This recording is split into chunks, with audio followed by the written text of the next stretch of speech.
What's up, guys? Working on a new project, doing some research on the origins of the Korean War. I kind of want to formulate my thoughts and findings into a video. Disclaimer, I'm no professional, but as you can already see, I got a couple books up here. Read some books, done a lot of research with some peer-reviewed sources, and looked them over. And I just have a lot of interest in this conflict. It technically never officially ended, it's just on pause. And due to the Vietnam War and how long that conflict lasted, it's been criminally overlooked.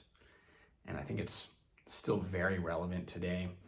I have some family connections to the Korean Peninsula, got a lot of friends there, and just always been interested in it for a very, very long time.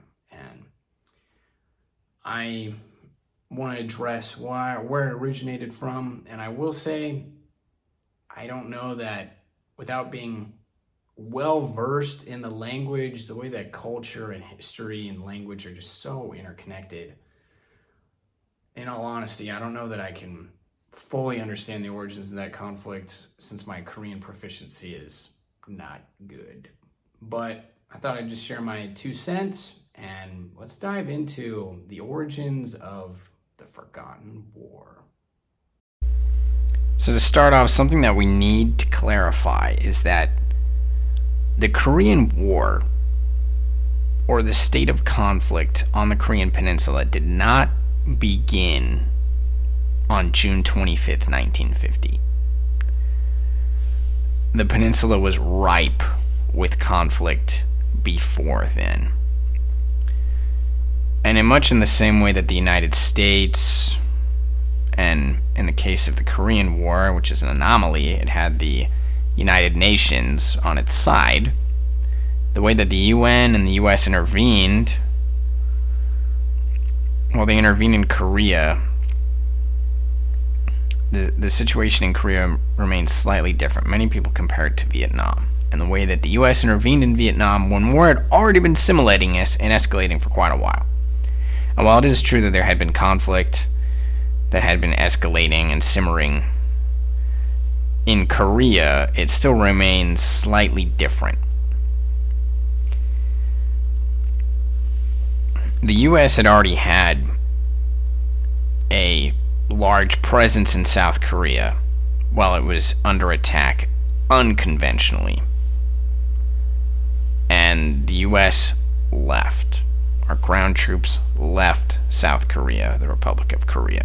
But they returned and came to the rescue when South Korea was attacked conventionally. Vietnam was never attacked in the classic conventional manner. Vietnam, the US forces found themselves more or less meddling in an unconventional conflict that was just growing with time. Mission creep is sometimes what they refer it to. The objectives kept expanding until we were fully entrenched and engaged.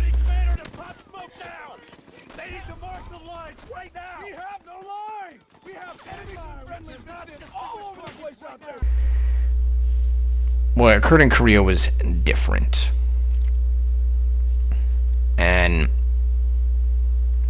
another thing I might add is that while the South Korean government had a lot of infighting and a lot of problems, and it was certainly not a bastion of democracy, it was always much more competent than South Vietnam.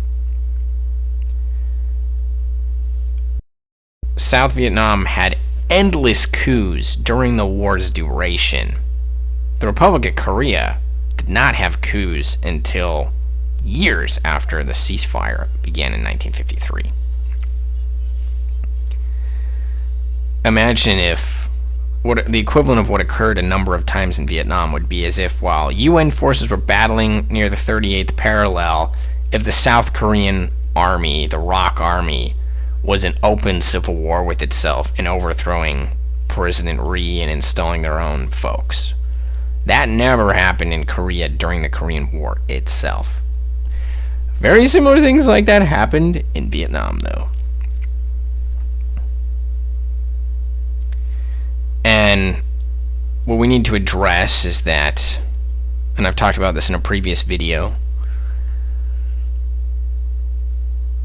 the entire Korean Peninsula had been under brutal colonial occupation for 40 years by Japan. And as you can probably imagine, 40 years, that's a heck of a long time. And after 40 years of rule by Japan, anybody that had been resisting had been quelled. There was still some limited resistance, but given that the area had been ruled tyrannically by Japan, and then was also the site of World War II in Manchuria, and all the chaos that happened in China during World War II, Korea was in a rough position.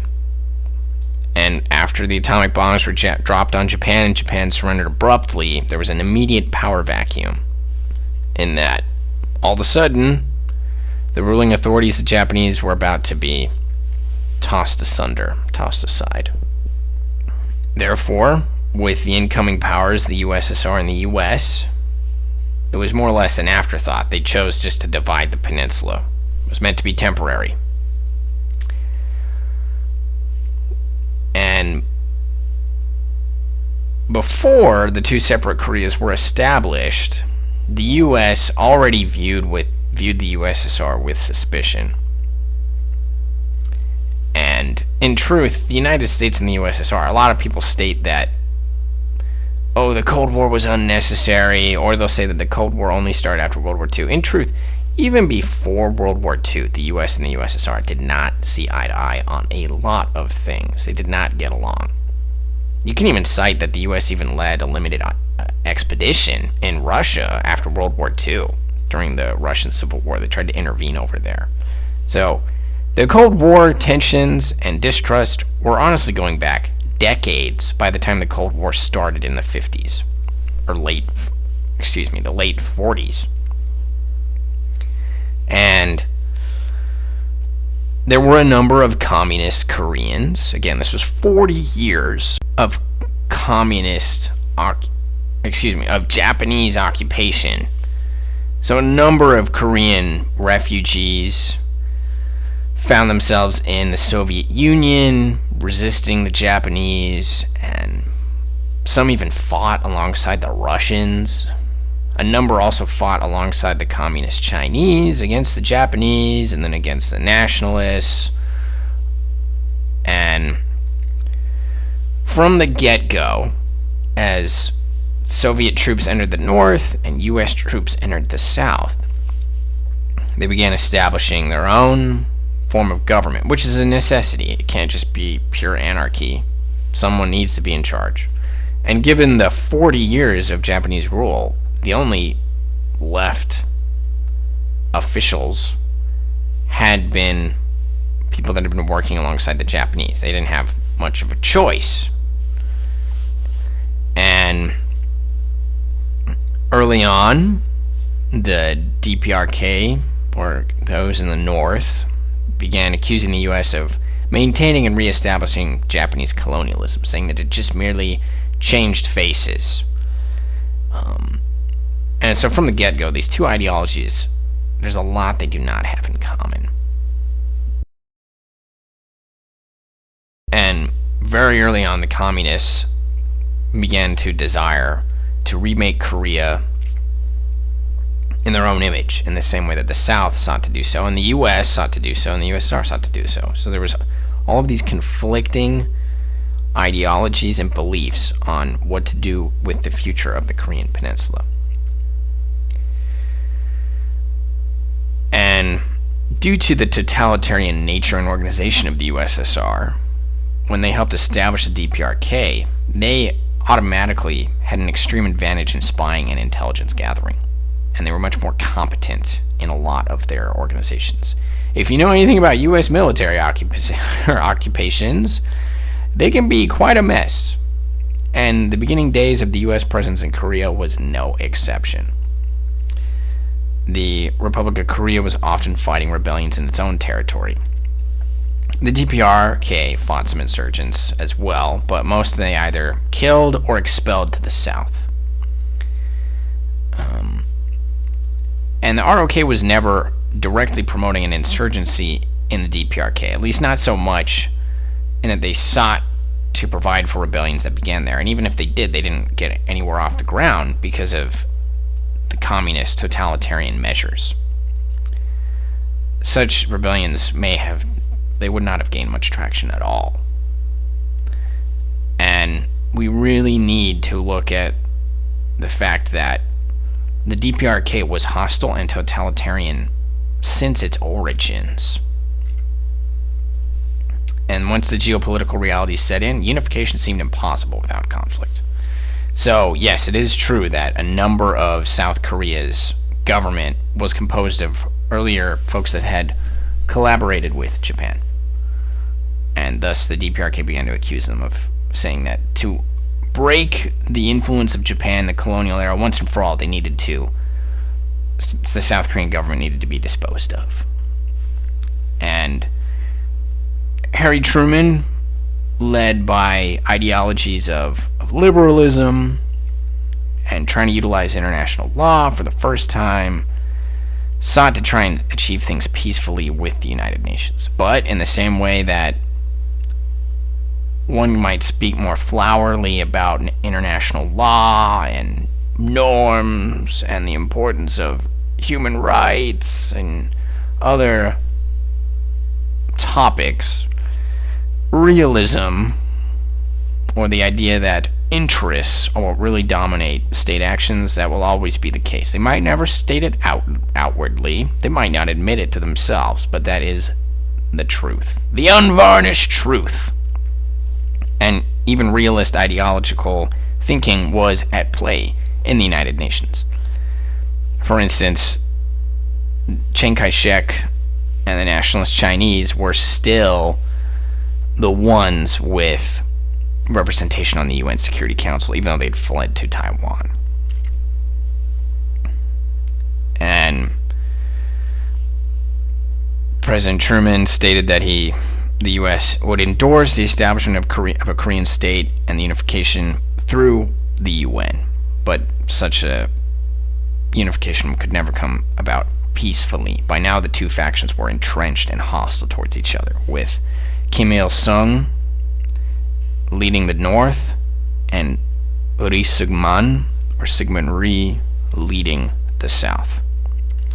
And I encourage you to look into Syngman Rhee's past. He was a very fascinating figure, a man that had left Korea during the Japanese occupation, established himself in the United States and Hawaii, and studied at, I believe, Princeton, and over time had gotten to know enough people in Washington. It really was his life's work to try and free Korea from Japan. And while he never achieved his goal of unification, and I know he was an imperfect person, but everything he achieved is remarkable. And thus the two antagonist Korean states were established officially in 1948. The DPRK's insurgency in the south began shortly thereafter. With the establishment of the separate states, components of the U.S. government decided the best they could do was to try and just contain communism in the north. It's important to note that before 1948, the U.S. government had already stated its policy of opposing the spread of communism, or the containment policy that was issued in the Truman Doctrine in 1947, in which the President Truman stated that it would be the U.S.'s goal to try and aid free, as he quoted or called them, referred to them as free peoples everywhere. And under the U.S. government's understanding, free meant simply not communist. Even if they were under authoritarian rule, that was considered more free than communist rule, totalitarian rule, which it is. You can hate me for it, but those folks are more free. Alright? However, it is important to note that U.S. behavior with regards to foreign policy in Asia by this point had been somewhat not mainstream, or perhaps even a bit contradictory. The way that the U.S. government did not go to great lengths to prevent the collapse of nationalist China seemed to convey to the USSR, Kim Il-sung, and Mao Zedong that perhaps the U.S. didn't care as much about containing communism as they said they did. There seemed to have been established a form of precedent that the U.S. would not involve itself in other countries' civil wars and would allow communism to spread in so much that these civil wars of sorts weren't really the U.S.'s business. Thus, Kim Il-sung begged and begged repeatedly for permission to invade South Korea. He asked Stalin for permission, he asked Mao for permission, persistently. This is in the record. It was declassified after the fall of the Soviet Union. And Syngman Rhee, on the other hand, a lot of people state that he wanted to invade the North and establish his own government there and unify the peninsula, which is true.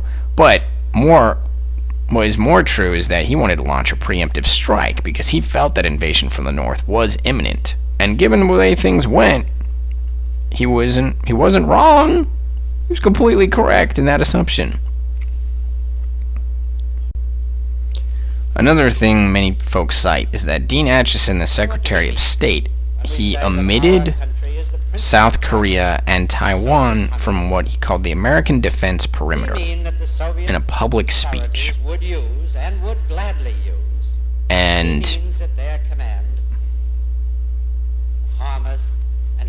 Kim Il-sung and the USSR, Mao Zedong, they heard this and interpreted to mean that the U.S. would not care if South Korea fell to communism. We are just as determined that communism shall not by hook or crook or trickery or any other way. And you could also add that the manner of governing of the DPRK was a totalitarian state. Thus, Kim Il-sung was only hearing what he wanted to hear. Anyone that dared tell him otherwise could have been killed, easily. So this led him to miscalculate his own popularity, the weakness of South Korea, and he assured himself that the U.S. would not intervene. Since he didn't think the U.S. would care, the invasion began on June 25th, 1950.